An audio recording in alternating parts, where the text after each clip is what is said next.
उत्पट्टि भुन्टीको गर्भमा बच्चा भएको कुरा भूपेन्द्रले थाहा पाएपछि भूपेन्द्र भने खुसी भएर सबै कुराहरू बेचेर आफ्नो श्रीमतीलाई अँगाल्दै अब आफूसँगै सहरमा राखेर गाउँघर नपठाइकन आफूसँग सँगै सहरमा राखेर भुन्टीलाई खुसी दिने कुराहरू व्यक्त गरिरहेको हामीले देख्न सक्छौँ भने भुन्टीको यता माइती बसेको घर परिवारमा पनि सबैजना खुसियाली छाएको हामीले देख्न सक्छौँ।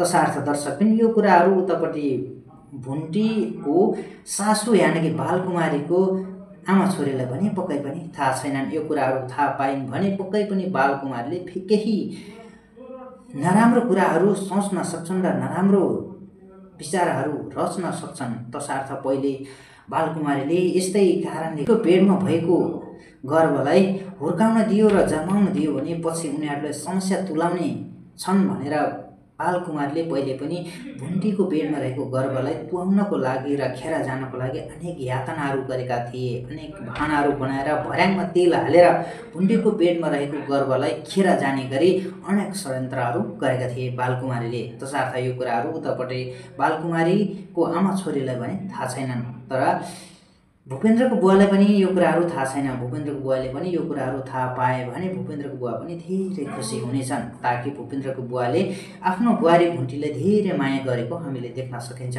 हो दर्शकबिन, भुन्टी सिरियलमा यस्तै खालका प्रतिक्रियाहरू यतिखेर भइरहेको छ। दर्शकबिन, तपाईहरूलाई पनि भुन्टी सिरियल मनपर्छ भने कृपया हाम्रो यस भिडियोलाई लाइक कमेन्ट सेयर गरी च्यानलमा नयाँ हुनुहुन्छ भने च्यानललाई पनि सब्सक्राइब गरी हामी सँगै जोडिनु भने अवश्य नभुल्नुहोला, ताकि हामी यस्तै खालका भुन्टी तथा कान्छी सिरियलका रिभ्यू भिडियोहरू तपाईहरुमा आजमा प्रस्तुत गर्दै आइरहेका छौं भन्दै आजको रिभ्यू भिडियोबाट बिताउन चाहन्छु। तपाईहरुको बाँकी पल सुखद रहोस्। हस्त, धन्यवाद, जय नेपाल।